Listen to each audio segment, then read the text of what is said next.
Well, hello guys, I'm coming with you with a new story, and here the summary. Izuku's only wish was to become a hero, and with the help of his idol, All Might, he's coming closer to that dream. But someone else is joining him on that adventure, someone by the name of Enso Arashi. He's not joining Izuku to become a hero. Instead, he wishes to help Izuku become strong enough to face a threat coming to his world. Romance, harem, better than this summary sounds. And if you want to check it out, the link will be down in the description. Well then, let's get the story. Chapter 1, A New Night, for a New Beginning. Stars. They sparkled brightly in the night sky over Musutafu, giving the people of the city a beautiful sight to look up to after a hard day of work. Despite being so late, heroes can be faintly heard as they tried to handle different situations that have been occurring throughout the whole city. It was a time where heroes worked the best they could in order to provide a safe and stable environment for citizens. Saving people from villains, natural disasters, and all other types of dangers was what they did, all while making a living out of it. It's been this way ever since society adapted to living with the sudden appearance of quirks in the world. New laws, new careers, and new people were created from the evolution of quirks, but of course, there were those that abused their new forms for selfish actions that heroes had to stop. Villains performing destructive deeds, heroes coming to stop them while saving civilians. This was the stable pattern the world had to live on. However, little did anyone know that their world would be changed forever, for better, or for worse. A flash of white ignited the dark sky like lightning. Several people on the city streets cried out in shock, and some even crouched down out of panic. The few heroes on the scene looked up into the sky but found no sight out anything else out of the ordinary. After nearly a minute of inactivity, the simple-minded people of the city shrugged the sudden white flash as nothing more than a hero using a quirk. No one was worried about that flash, as nothing had come afterward for them to be worried about. But no one had any clue that as the white flash occurred, a white portal had also emerged over the top of a rather large building, completely out of sight from the people before. The portal surfaced 7 feet over the top of the building, making small eerie noises as it appeared. These noises went on for a few seconds before the portal expanded larger and a human being fell out of it, landing onto the roof of the building in a crouching position. The person stood up straight on his feet, and the moonlight shined down on him to reveal his full appearance. He looked to be at a rather young age, with his face containing no wrinkles and having a height of about 5 feet 7 inches.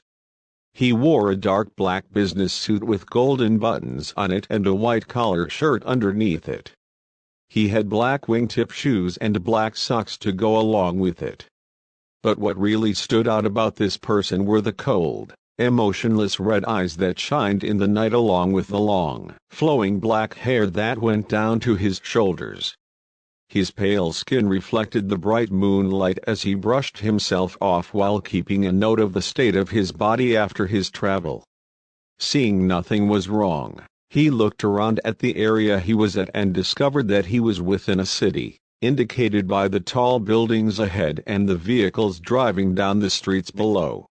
He straightened out a blood-red tie on his collar before then lifting his right arm up and pulling his sleeve down to reveal an advanced-looking watch on his wrist. The watch didn't appear to have any buttons on it, but instead had a screen with different options on it. He pressed one of the options and the watch projected a holographic blue map in front of him of the city he was in. Along with his current location being indicated by a circular red dot, someone else's location was also being indicated by a beeping green square in the corner of the map. He waved a hand and zoomed out the map more and more until he saw exactly where the beeping green square was. He estimated the distance from his current location to the destination in mind, before then minimizing the map and preparing to leave. He lowered his arms and marched towards the edge of the building with the intent of jumping, but he didn't make it far before he heard someone land behind him a few yards away. "Stop right there." He stopped in place. A flash of light, a white portal, and then a person all suddenly appearing under the same area? It's somewhat too much to be a coincidence, don't you think? The voice behind him asked in a heroic manner. The red-eyed person turned his head back and gazed at the newcomer from the corner of his eye. It was a man behind him, but his eyebrow raised upon seeing something particularly strange about the man that arrived. His arms, head, belt, shoes, and even knee pads appeared to all be made out of wood. Not only this, but a few wooden branches were slowly sprouting out of the man's right arm, looking as if they can sprout out even more at any moment. Although the teen felt curious about the wooden man, he wasn't intimidated by him. "Who are you?" he finally spoke. His voice was soft, yet there was no detection of any emotion in it as he fully turned his body to face the wooden man. The hero felt a small sting to his pride. "He doesn't know me at all? I know it may be too much to ask, but I'm sure that my career as a hero would have made me well known by now," he thought to himself in some depression. But then the wooden hero got a full, detailed look at the person in front of him, eyes widening by how he looked. "Wait a minute, he's just a kid? He looks rather young, almost as if he should still be in high school. What's he doing up here?" Seeing that the person resembled a teen, Kamui partially retracted the wood on his arm, but not entirely, as he was still cautious. "He looks very young, but even if he is just a kid, I can't just ignore the fact that he managed to appear on this building without setting off any alarms. And that white flash and circle indicate that he might have used his quirk to get up here." He held his other hand over his chest and introduced himself. "I am Kamui Woods, professional hero, and perhaps I was just mistaken about you earlier, so let me ask you, were you, or were you not the one who caused that flash of light and white circle to appear in the sky?" The teen was silent for a moment before responding, "Yes, that was me, but what of it?" He looked around the roof and examined the state of it. "I don't appear to have caused any damage." Kamui squinted his eyes out of suspicion towards the teen. "He doesn't seem to realize the panic he's caused by that flash. By the looks of it, he doesn't even know where he is right now. I may have to bring him in just to talk, but I have to be cautious though. He looks rather odd. For all I know, he could be a villain acting naive." Kamui sighed and retracted the rest of his wood back into his arm. "Listen, kid, I don't know if you know, but this is a private building that isn't supposed to be accessible to just anyone. Yet, you're here right now without even setting off a single alarm and avoiding the sight of anyone that could see you come up here. If no one saw me appear here, then how did you see me?" the teen asked, his cold, emotionless gaze staring at the hero.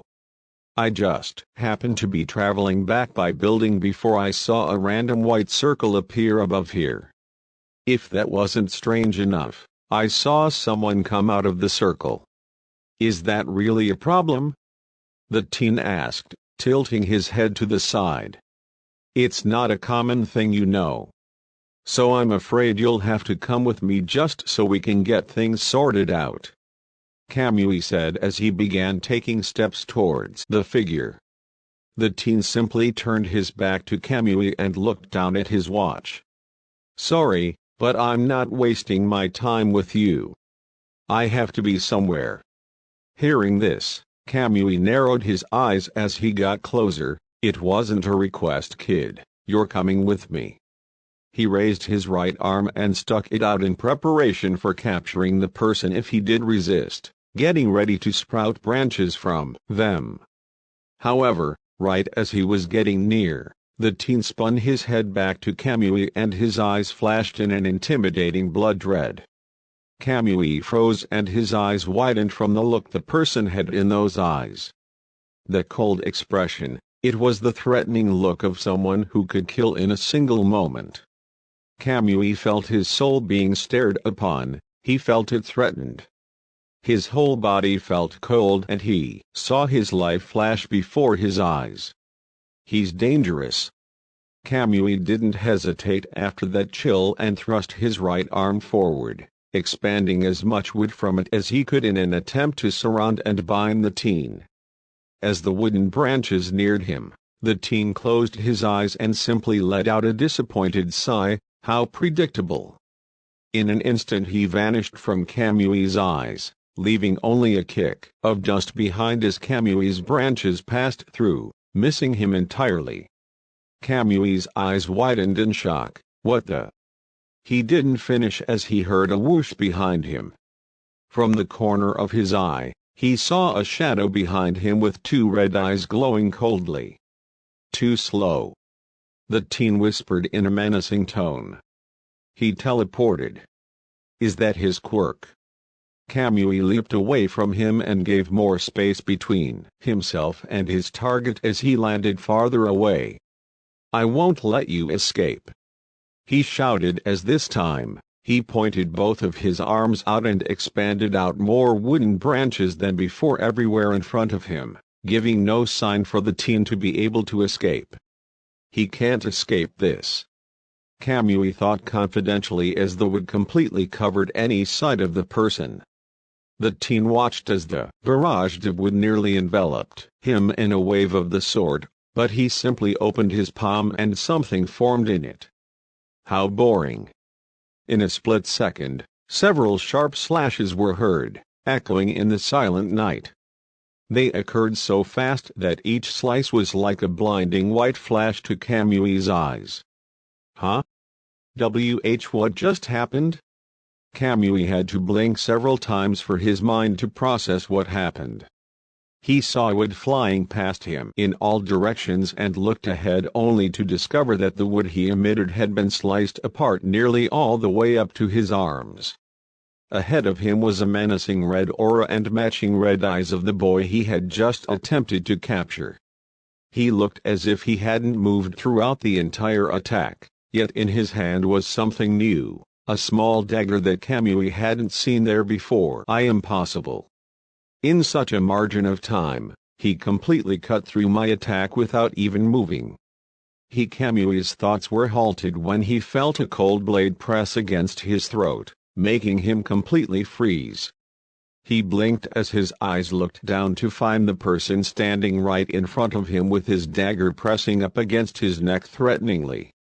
Kamui didn't move at all. He feared that, if he moved now, then his hero career would halt, permanently. Just who are you? Kamui somehow managed to utter out, keeping his gaze onto the teen's red eyes. He narrowed his eyes. Who am I? He repeated. I'm someone simply trying to figure what is that he's lost. And right now, I don't need any heroes intervening with that. Still holding his blade against Kamui's neck, he raised his other hand and waved it, causing his eyes and aura to turn blue this time. What's he doing now? Kamui wondered, completely petrified. Kamui then felt the blade get removed from his neck, yet his whole body also became surrounded in a blue aura that stiffened his body. What is this? I can't move. He uttered as his body failed to move anywhere. His eyes managed to move around in their sockets, so he looked down the best he could and found himself floating above the ground with the same blue aura the teen currently had as he raised his hand. If you're worried, let me reassure you by saying that you won't be hurt, but I'm going to send you somewhere where you don't follow me. He positioned his hand into a finger-flicking position and aimed Kamui towards the ocean. Kamui noticed this and panicked. Whoa. Wait a moment. Maybe we can talk this out? Have a safe flight. The person interrupted before flicking his finger. Kamui was then sent flying off the building and soaring through the air. "Who?" Kai yelled as the aura around him disappeared and he now flailed his arms in the air. The teen watched as Kamui flew all the way to the beach, and safely splashed into the water. "He'll be fine maybe." Turning in the opposite direction, he jumped high off the building and caused many alarms to finally erupt behind him from getting into range on the outside. He ignored them and landed onto another building farther away, then setting a running pace. He jumped across another rooftop and noticed a long clothesline connecting two buildings' roofs. He jumped and performed a front flip before lightly landing onto the clothesline, then using the rope to run across to the farther building with light steps. He continued to travel from building to building while occasionally glancing down at his watch to see what direction he had to go. Soon he got out of the city and ended up at a high school of the sort with a gate that had a logo combining a U and an A. There weren't many other rooftops, so he hid among the shadows and carefully avoided any encounters with civilians passing by. He finally arrived in a neighborhood where he jumped up and easily pulled himself up to the top of a utility pole. He stood up and looked ahead in the distance of the direction that he intended to go, planning a route to take in his head. He jumped off the top of the utility pole and landed onto a rooftop, then proceeding to jump from rooftop to rooftop towards his destination. Along the way, he passed by a skeleton-looking blonde man who was walking with groceries in hand and then landing atop of a household where he heard an angry teen shouting with some forms of explosions occurring. "What is with this area?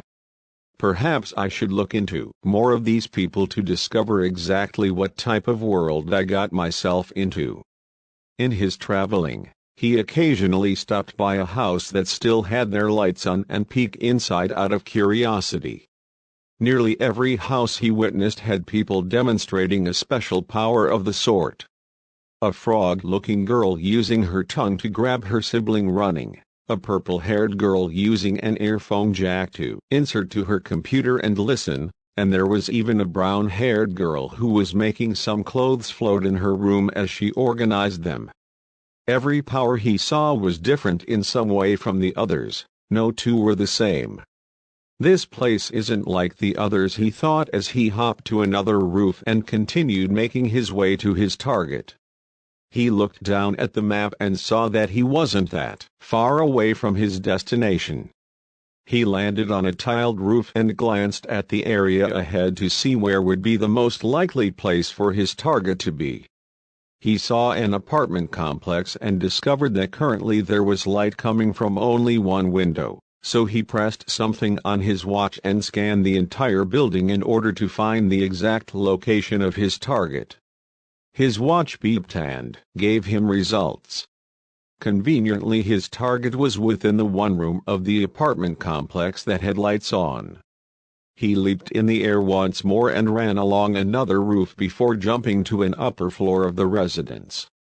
He landed with his hands grabbing the railing and threw himself over it, quietly landing on the balcony next to the lit room and placing his back against the wall next to the window to keep hidden. He carefully peeked inside and saw a boy inside. He slightly lifted his arm up and allowed his watch to scan the room, and sure enough, that person was who he was looking for. Such a plain-looking individual is the one I'm after? How disappointing," he muttered to himself. He looked around the room and noticed plenty of merchandise of a certain blonde and muscular hero. It seems that someone has an obsession. He stared at the boy from the window and focused his eyesight more onto the notebook that the boy happily wrote in while muttering a storm away. After a few minutes of writing, the boy closed the notebook, and as he did, the mysterious person caught a name on the cover. He then turned his head away from the window and looked up into the starry sky. "Let us see if you're worth to let live." The lights of the room next to him then shut off, leaving the nearest light source to be the teen's own red eyes. Izuku Midoriya. He watched him throughout the entire day. Ever since Izuku had woken up, the individual was on him like a hawk on its prey. He watched him get up in the morning and do his usual morning routines, even catching a glimpse of who seemed to be his mother wishing him off to school. He saw no other person within the home, making him think that his father was deceased or had left for a reason. Afterward, Izuku went to school without even noticing someone following him from the shadows. His stalker observed that Izuku looked rather nervous for simply going into his middle school, but as Izuku's class began and the person watched it commence from a tree, he soon knew exactly why. The class was going over their career papers and everyone had chosen the same thing, to be a hero. However, when he heard the teacher mention that Izuku had also chosen to be a hero, his entire class laughed at him, and the blonde boy with red eyes, who heard was called Bakugo, even exploded Izuku's desk with a unique power from his hands. They all laughed at him, spoke negatively of him, and that was when he heard something interesting. His target, Izuku, was quirkless. Quirkless? He wondered as he watched Izuku get intimidated by the blonde boy. What does that mean here? He continued to watch the class all the way up to the school ending that day. Izuku was one of the last people sitting at his desk. However, just when he had nearly finished packing up, Bakugo once again tormented him, this time by exploding Izuku's notebook and flinging it out of the window with a look of enjoyment. It seems that he's a source of bullying. Could it be because he's quirkless that people are deciding to pick on him? So this is their form of discrimination here. How foolish. There was then one line from Bakugo he picked up. If you wanna be a hero that badly, there's a quick way to do it. Believe that you'll be born with a quirk in your next life and take a last chance dive off the roof. He squinted his eyes. He just encouraged a suicide. He continued watching Izuku as he went outside and picked up his notebook with tears in his eyes. Such pain for someone who's just in middle school to be facing. It appears that, due to lacking one thing that everyone else has, he's treated as worthless. If this keeps going on, he watched as Izuku gripped his notebook in anger, tears water falling from his eyes. Then he actually may end up becoming dangerous. After all, many of those who've suffered can always find a way to turn it around and show everyone else what they can really do. But will it be for the good, or for the bad? Izuku ran off with his notebook in hand, heading towards the school gate exit in frustration. The person got up from his spot in a tree and climbed it to the top, then leaping onto the school building. He examined the path Izuku was taking and noticed Bakugo walking in the direction of the city that he had just been at the previous night. That person, Katsuki Bakugo, he's a source of stress and pain towards Izuku Midoriya. He even calls him by a nickname, Deku. A dagger formed within his palm. Perhaps if I removed such an evil person from the equation, then it would make this world and Izuku's mental state better. However, just as he was about to launch toward Bakugo, he noticed that Izuku was getting rather far since he was running. I'll have to take care of this Bakugo later. He then jumped off the school building and continued to follow Izuku in secret. He followed him to a tunnel where Izuku halted his walking at the entrance of it. At that point, he looked less angry and more depressed, looking down at the ground and tightly gripping the notebook in his hand. Izuku seemed to have had a pep talk for himself, because the next moment, the boy held his head high and grit his teeth in a determined manner, then cheerfully marching into the tunnel. Even though his confidence was just put down just a while ago, he can still find the ability to encourage himself to keep going. How long can he keep that up though? He jumped beside the tunnel and placed his back against the side of the entrance to keep himself hidden. He peeked his head and watched Izuku walk through the short tunnel with a weird laugh before something came through the holes of the sewer plate. He squinted his eyes as a sludge-like substance with evil eyes came out and grabbed Izuku, pulling him into its body. He sighed. I guess he'll have to get himself out of the situation by using whatever special power he has. But as he watched, Izuku struggled and struggled to get out of the slime with only his hands. There was no fire, no transformation, no sign of any type of change to him. Is he not going to use his power? He kept watching as the sludge villain covered Izuku in his body and had begun to shove slime in his mouth, suffocating the poor boy. What is he waiting for? He wondered out of curiosity. There was a point where the teen caught sight of Izuku's tear-filled eyes and saw that he was beginning to lose consciousness. That was when his eyes widened in a final realization. Could it be that he doesn't have power at all? He saw Izuku's arms go limp. Tisk. He formed a dagger in his hand was just to leap into action until clank. He stopped as the sewer lid completely blasted up and startled the sludge villain, making him turn around with his eyes widened. Within the opening of the sewer, a tall and muscular man with blonde hair came out smiling with his eyes shadowed. It's all right now, young man. Why? He stomped his foot against the ground, creating a small shockwave. The teen's eyes widened in realization. That person, that's the same man on all that merchandise Midoriya has within his room. If I recall, All Might was his name. Because I am here. All Might proudly yelled, holding a proud stance. The sludge villain's eyes became blood red. All Might. He shot slime-like arms over towards him and attempted to slam into him, but All Might easily avoided the villain's efforts and pulled his own arm back. Texas Smash. He punched the air in front of him and created a powerful shockwave shooting towards the sludge villain. Due to the villain's fluid-like body, he felt himself getting split apart. Wind pressure were his last thoughts before his slime body shot against the walls and rendered him unconscious. The teen felt the powerful winds all the way from the start of the tunnel, his hair blowing back, and he even used an arm to cover his eyes. Such raw power. I wonder if his abnormal strength is his quirk. The aftermath of the fight wasn't much to watch. All Might woke up Izuku and apologized for getting him mixed up with the villain, while Izuku frantically fanboyed to see his number one hero right there in front of him.